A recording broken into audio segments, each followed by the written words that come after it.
व्यास जी ने कहा हमने भूल कर दी, यज्ञ के फल से भगवान के प्रणाम की तुलना कर दी। अरे बोले नहीं नहीं नहीं, हम गलती बोल गए। दशाश्वमेधी पुनरेति जन्म, 10 अश्वमेध यज्ञ करने वाला, व्रत स्नान करने वाला स्वर्ग जाएगा और पुण्य भोगने के बाद फिर जन्म लेगा। लेकिन कृष्ण प्रणामी न पुनर्भवाय, पर श्री कृष्ण को एक बार विधि पूर्वक प्रणाम करने वाला पुनर्जन्म के चक्कर में नहीं पड़ेगा, जन्म मृत्यु के चक्र से छूट जाएगा। 10 अश्वमेध यज्ञ के फल की समता भी एक साष्टांग प्रणाम के फल के समान नहीं है। इसलिए कृष्णाय नो नमचिर एकदापि तान आनयध्वम, ऐसे जो विमुख जीव हैं, जो नाम कीर्तन गुण कीर्तन नहीं करते, जिनका चित्त भगवान के चरणों का ध्यान चिंतन नहीं करता, जो भगवान के चरणों में जिनका मस्तक नहीं झुकता है, गौ ब्राह्मण संत ये सब भगवान के स्वरूप ही हैं, इनके चरणों में जिनका मस्तक नहीं झुकता, तान आनयध्वम, उनको ले आओ। अब ये पूरा श्लोक तो बड़ा विलक्षण है ही है, विशिष्ट है ही है। अंतिम पद विशेष विशेष महत्व का है। आकृतो विष्णु कृत्यान, अंतिम पद जो है वो बहुत महत्व का है। आकृत विष्णु कृत्यान आनयध्वम, इतना सब कहने के बाद भी बहुत सी बात बच गई। तो संपूर्ण बात को समेटने के लिए सुखदेव जी ने कहा आकृत विष्णु कृत्यान।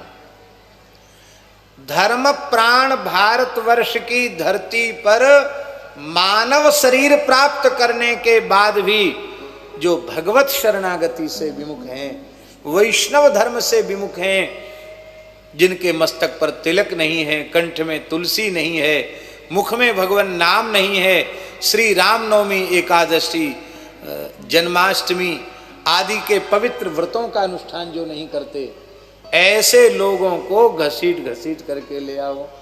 पर जो भगवत शरणागत भक्त हैं, वैष्णव धर्म का श्रद्धा पूर्वक आचरण करने वाले हैं, ऐसे लोगों से यदि कोई अपराध भी बन जाए तो भी हम उसके मालिक नहीं हैं, क्योंकि प्रभु अहम अन्य नृणाम न वैष्णवानाम, वैष्णवों के स्वामी भगवान हैं, उनसे अपराध बनेगा, भगवान चाहे दंड दें चाहे क्षमा करें, ये भगवान के अधिकार की बात है, हमारे अधिकार क्षेत्र में वो नहीं है। विमुख प्राणियों पर ही हम शासन करते हैं। समझ में आई बात? आज अभी से हम निश्चय कर लें कि जो वस्तु भगवान को भोग नहीं लग सकती उस वस्तु को हम नहीं खाएंगे, जो वस्तु भगवान को नहीं ग्रहण हो सकती वस्तु हम नहीं पिएंगे, हम नित्य भगवान के नाम का कीर्तन करेंगे, हम नित्य भगवान के चरित्र को सुनेंगे, वेद लक्षणा भारती देसी गाय के गव्य पदार्थों से ही भगवान की पूजा करेंगे, उसी से देवताओं का और पितरों का शास्त्र विधि से अर्चन श्राद्ध आदि करेंगे, वही आहार के रूप में ग्रहण करेंगे, गले में तुलसी धारण करेंगे, एकादशी का व्रत करेंगे, गौ तुलसी पीपल ब्राह्मण संत इन सबको भगवत विभूति मानकर इनका आदर करेंगे। ऐसा आप निश्चय कर लीजिए तो आज ही निश्चय हो जाएगा कि आपको लेने के लिए यमदूत की तो चले क्या, आपके घर के भीतर भी यमदूत का प्रवेश नहीं होगा। आवेंगे तो आपके घर की परिक्रमा करके चले जाएंगे, आपको लेकर जाने की सामर्थ्य उनमें नहीं है। ये हमारे अधिकार की बात है, हम अपना जीवन पवित्र बना करके और हम ये निश्चय कर सकते हैं कि हमको लेने भगवान के पार्षद आए। और महाराज जी ऐसा हुआ है।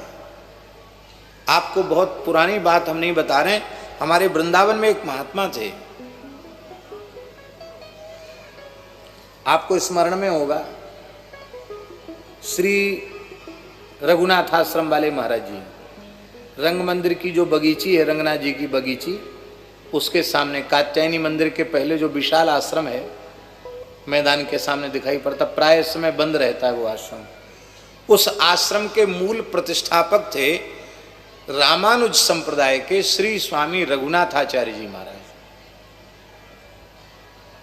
बहुत उच्च कोटि के महात्मा थे,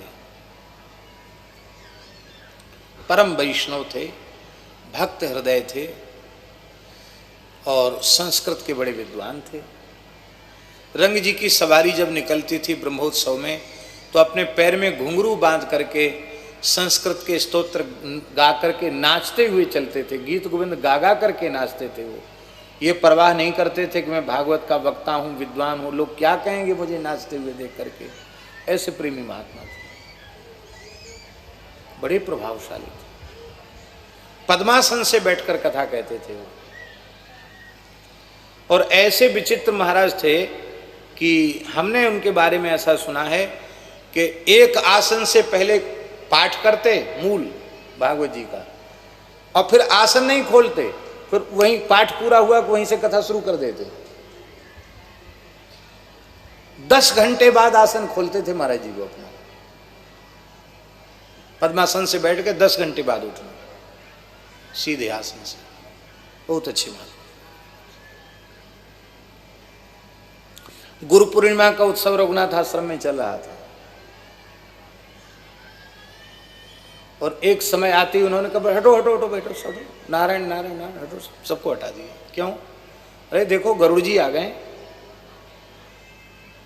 भगवत पार्षद आ गए, गरुड़ जी आ गए हैं, हम वैकुंठ जा रहे हैं। नारायण नारायण नारायण नारायण। और जो लोग वहां उपस्थित थे उन्हें घड़ी घंट और दिव्य वाद्यों की ध्वनि सुनाई पड़ी, पुष्प बरस रहे ये दिखाई पड़ा, और बैठे बैठे भगवत धाम चले गए। गरुड़ जी आ गए, भगवत पार्षद मैं जा रहा हूं, हट जाओ भाई, अब भीड़ खत्म करो। गरुड़ जी हमको लेने आए, वृंदावन की घटना है। ऐसा जीवन आप अपना निर्माण कर सकते हो, ये आपके अधिकार की चीज है।